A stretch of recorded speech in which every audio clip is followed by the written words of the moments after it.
Familia, amigos, muy pero muy buen día hoy Viernes Santo. Un saludo muy especial a todas las personas que me siguen viendo en estos videos, siguen compartiendo, siguen divulgando, siguen dando a conocer mi historia en muchas partes del mundo. Gracias a ellos. Gracias aquí también, lógicamente, a mis amigos en Bogotá, amigos que reaccionan a mis videos y me hacen varias preguntitas. Voy a contestar unitas y les contaré muchas cosas de Valledupar. En el último video me decían que estaba como ofuscado, que estaba como ofendido, que estaba como... ¿Por qué? ¿Por qué lo dicen? Porque son gente que me conocen, gente que saben quién es Alejandro Pico y cuál es su modo de actuar. Sí, sí, amigos, vieron en mí un poco ofuscado. Como les decía en otras ocasiones, no soy una persona, un santo que hace todo bien y que siempre está 100%, tanto de ánimo como de semblante, como de... En fin, el ánimo cambia. Desafortunadamente escuché estos comentarios y me hicieron estas preguntas y me sentí un poco como sí ofuscado, por eso contesté como como con ese sentimiento que le sale a uno, natural, nada de nada de actuar, nada de decir o hacer cosas que no me nacen, todo lo contrario. Por eso la gente me preguntaba cuál fue mi reacción y por qué era mi reacción. Pero son cosas que pasan, cosas que en el momento uno reacciona. Eso le pasa a todo el mundo. Gracias amigos por recordarme que yo soy de otro semblante y soy de otro actuar y por eso lo vieron extraño en cómo me comporté contestando estas preguntas. Pasó y simplemente son momentos que pasan. Les cuento de Valledupar cositas. Por ejemplo, ahorita se me vino a la mente que en Valledupar la única forma de protestar para que hubiera agua, para que hubiera mejores condiciones, para que mejoraran la comida, en fin, muchas cosas que uno pedía. La única forma de protestar allá era haciendo desobediencia. Y la desobediencia costaba únicamente no comer. Esa era la desobediencia, se ponían todos de acuerdo y no comíamos.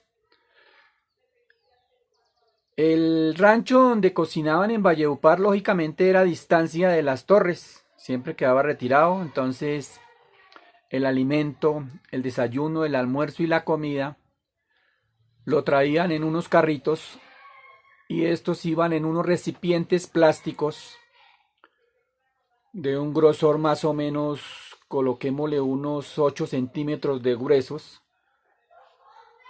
em, cuadrados tirando a especie un poquito redondos, pero eran como cuadraditos con una tapita.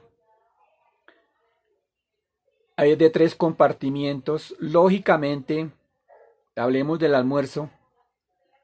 No se sabía si todo era sopa o era una sola sopa o estaba revuelto el seco con la sopa.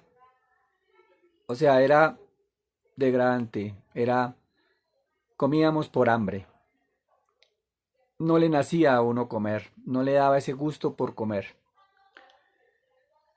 Lógicamente, el transporte de esta cantidad de almuerzos que llegaban para las diferentes torres, pues lógicamente el trayecto en el carrito en que venían se movían, o sea, de un trayecto por lo menos de unos 10 minutos, 10 minutos, 15 minutos desde donde se desplazaban del rancho a las torres, pues lógicamente el movimiento, entonces se revolvía la comida, se regaba, muchas veces no llegaba lo que habían servido porque se había regado, o sea, en fin, ustedes comprenderán y se imaginarán lo que les estoy contando.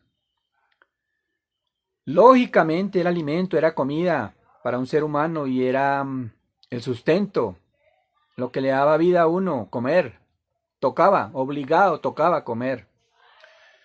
Acordándome ahorita en estos días de Semana Santa, hoy Viernes Santo, me acordaba de que en la Modelo, en los días de Semana Santa se mandaba a preparar uno un pescado o se mandaba a preparar uno lo que quisiera en un caspete.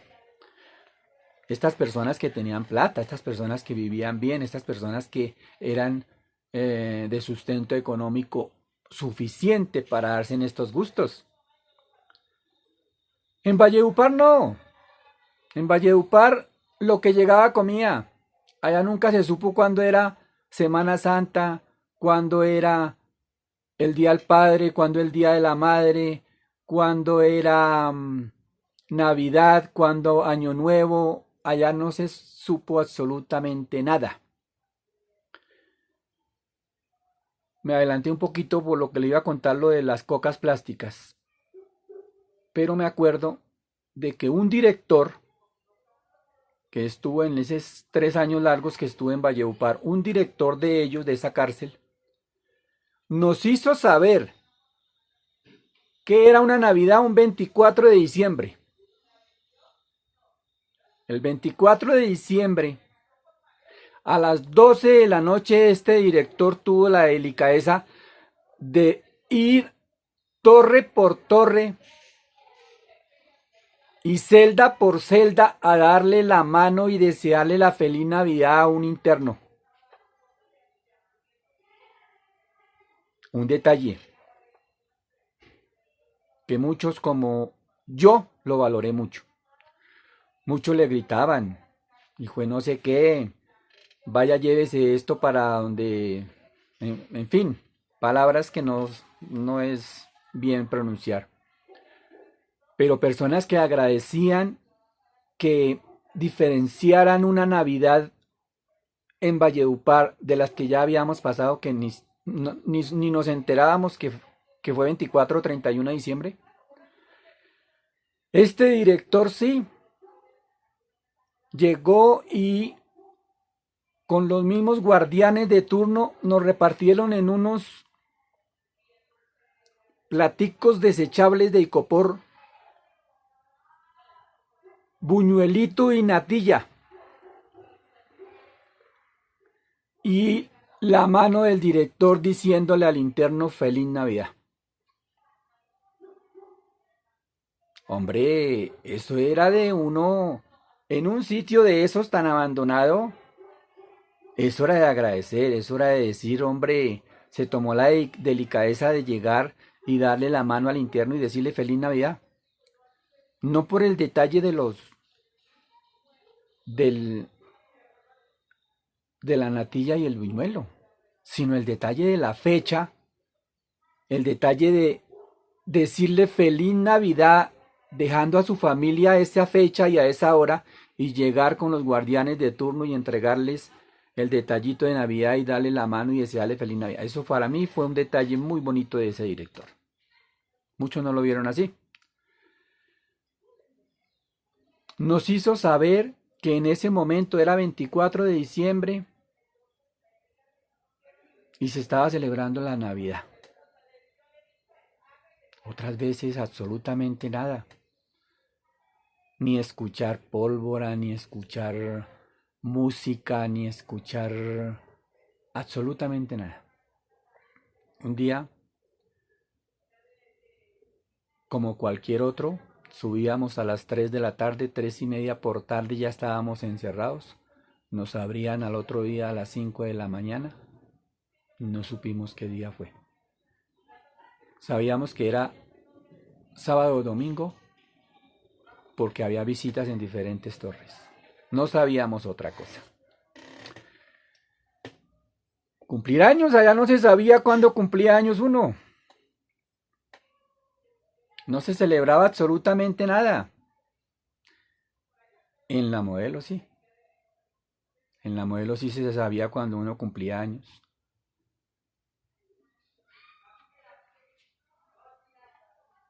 Quería contar esto más adelante cuando ya estuviera contando lo de la picota, pero se me viene a la mente ahorita una cosa. Imagínese que yo no tuve la delicadeza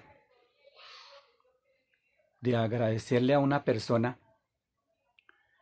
que me quiso conocer en la cárcel por medio de mi hermana Virginia. Era una vecina de mi hermana Virginia en Suba. Y mi hermana Virginia contaba cada 8 días qué hacía y a dónde iba. Y esta señora, la señora Berta Quiroga y su señora madre, se interesaron en conocer a Alejandro Pico, todo lo que hablaba su hermana de su hermano inocente. Y ella trabajaba en juzgados y trabajaba metida en todas estas cosas de judicial. Ella para nada era abogada, pero la conocían en todos estos medios que ella se hizo pasar por abogada en muchas ocasiones. Y yo no tuve la delicadeza de agradecerle ni nombrarla en mi libro, ni en estos videos que estoy haciendo cuando agradecí a la gente que me colaboró tanto adentro como afuera. Yo verdad que le pido mil disculpas a la señora Berta y a su señora madre que hoy en día está en el cielo, porque no las nombré en el libro y no las nombré agradeciéndoles. Ahorita lo estoy haciendo, muchas gracias señora Berta. ¿Por qué recordaba esto y por qué me adelanté a la picota? Ustedes se imaginan que le llegue a un interno un día de cumpleaños y esta señora haciéndose pasar por abogada me hiciera entrar una torta de cumpleaños. Eso no existe. Eso no existe en la modelo, en la picota. Que internamente, antiguamente, mandaban a hacer una torta las mismas familiares, los mismos familiares iban a la panadería o a la bizcochería y decían, señor fulano, yo le dejo paga, necesito una tortica para el próximo domingo para celebrar los cumpleaños a mi hijo, a mi hermano, a mi esposo, a mi tío, en fin. Y lo hacían. Ya en la picota no, porque ya en la picota ya, bueno, después yo me estoy adelantando, no habían caspetes, no habían ya nada para preparar nada de eso. Bueno, esta señora se hizo pasar por abogada. En muchas ocasiones ella fue la que me ayudó a que yo tuviera un permiso del INPE para ir a visitar a mi mami cuando estaba enferma, en la clínica, cuando estaba interna. No quiero adelantarme mucho porque es muy triste.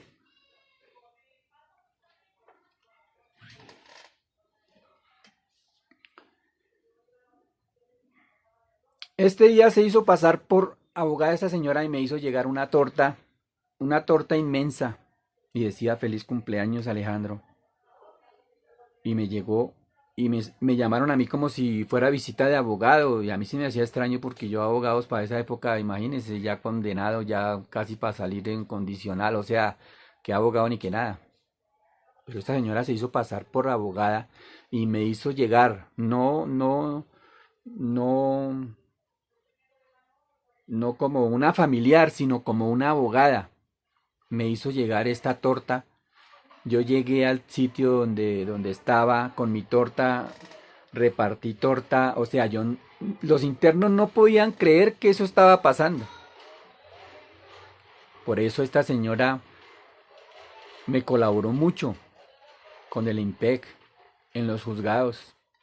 Fue una persona que me colaboró y desafortunadamente yo no tuve la delicadeza de nombrarla en el libro, agradeciéndole, y por eso lo estoy haciendo. Y que me disculpe señora Berta, porque como lo dije en el libro, culminando el libro, y como lo dije en el video que hice agradeciendo, de pronto hay personas que se me pasan por alto y se me olvida y no las nombro y me disculpen. Esta es una señora de las que cual me debe disculpar. Pero yo sé que ella comprende la situación y sigue siendo una señora amiga de la familia. Muchas gracias, señora Berta. Cuando les cuento de fechas, es porque es difícil. Era difícil en Valledupar saber a qué fecha estábamos, cumplir años, que mi mamá cumplía años, que mi papá cumplía años, que el día de la madre, que el día del padre, no, para nada, para nada. Escasamente o cumpleaños de mis hermanos, escasamente una carta. Y eso hasta que la leyera la guardia y hasta que la leyera un montón de gente para saber si sí podía salir o no podía salir. Por eso digo que estas fechas de Semana Santa, estas fechas de Navidad, cualquier fecha que se celebre uno hoy en día, trata uno de celebrarlas, trata uno de estar en familia, trata de disfrutar, porque uno no sabe, vea cuánto tiempo yo y sin saber, sin celebrar porque no se pudo.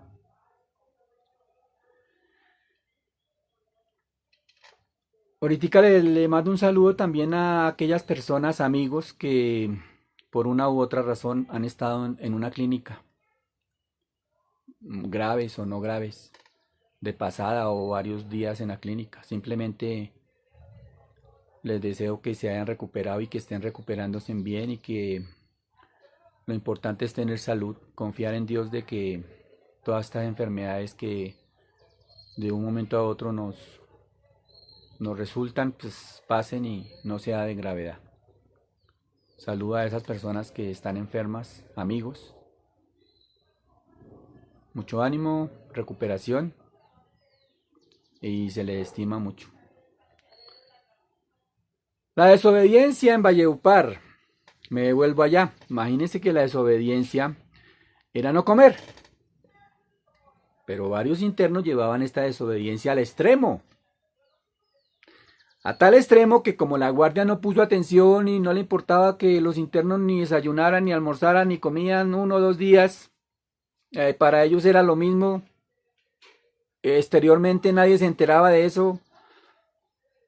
Nosotros luchábamos jurídicamente, mandábamos memoriales, mandábamos derecho de petición, mandábamos memoriales a Procuraduría, Defensoría del Pueblo, Derechos Humanos. O sea, uno se vuelve hasta un abogado, la verdad. Estudiando códigos y repasando el código penal. Y, o sea, uno se vuelve a hacer memoriales, se reunían, que el código tal, que el código que nos están violando esto, que nos están violando lo otro. Cantidad de cosas. Hasta mi mismo traslado yo lo gestionaba impresionantemente. Yo le escribía a la Procuraduría, Derechos Humanos, al presidente, muchas veces le escribí, muchas. Para nada.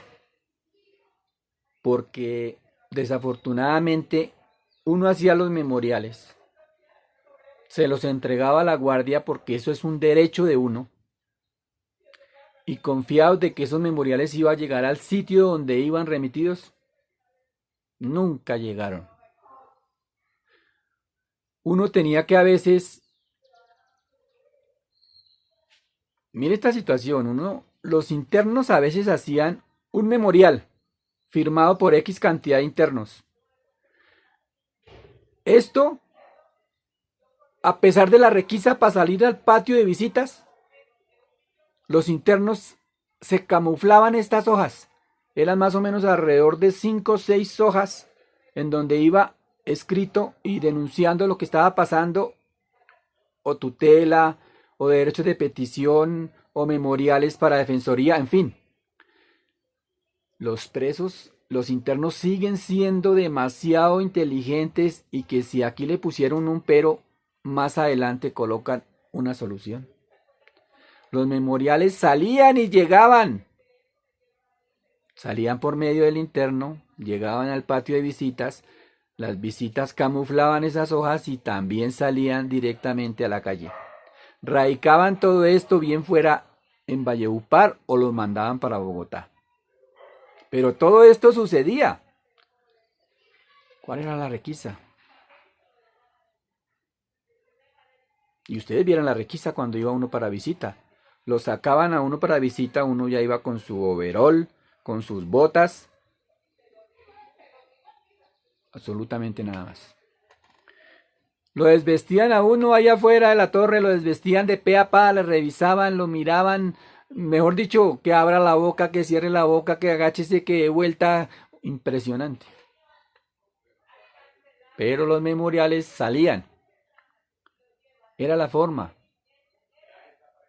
Y sí, salieron varias veces en medios de comunicación diciendo los internos de Valledupar se le violan los derechos y mandaron esto y esto y esto, y muchas veces lo daban a luz pública, pero no solucionaban nada. En esta ocasión, la desobediencia fue más allá, y los internos, después de que consumieron el alimento, eso fue para el almuerzo, las cocas las colocaron en la mitad del patio y les prendieron candela a las cocas en donde iban depositados los almuerzos.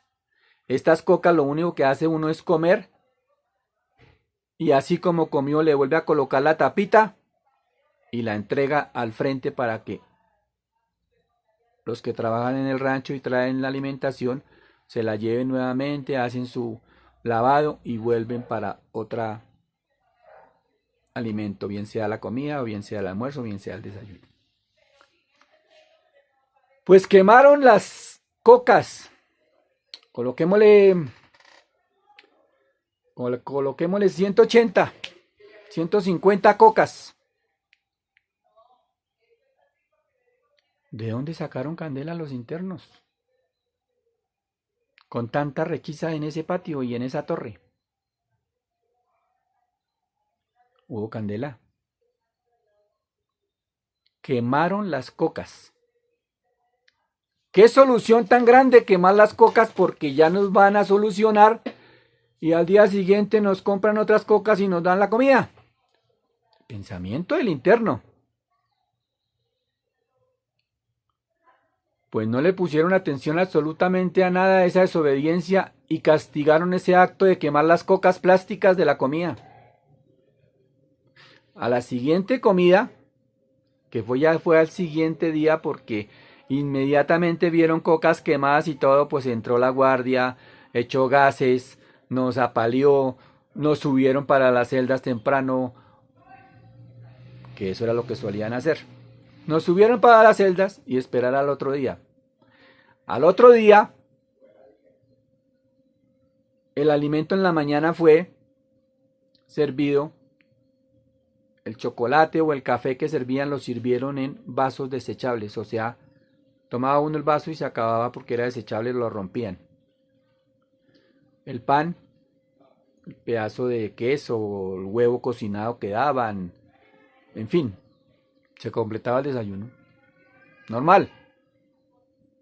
Lo único que cambiaron, los vasos plásticos con que nos daban el alimento, lo reemplazaron por vasos desechables, plásticos, que se rompieron en el momento de consumir el alimento. Pero ¿qué pasó con el almuerzo y la comida? Nos la llevaron en unas bolsas plásticas transparentes. Ahí va sopa, seco, arroz, papa. Yo creo que si hubieran podido echar el jugo o la sobremesa, el agua que nos daban saborizada, en la misma bolsa de la comida lo hubieran hecho. Simplemente en otra bolsa echaron el líquido,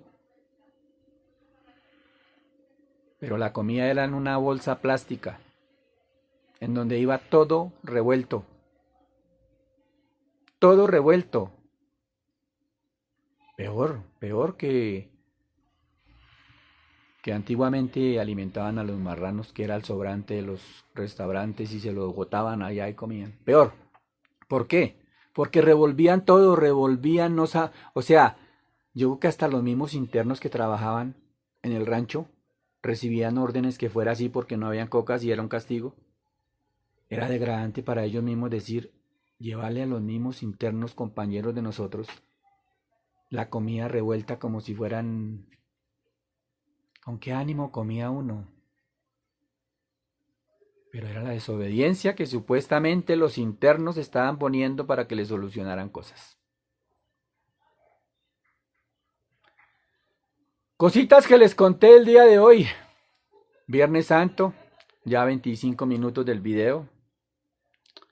Feliz semana para todas las personas que celebran Semana Santa. Feliz descanso.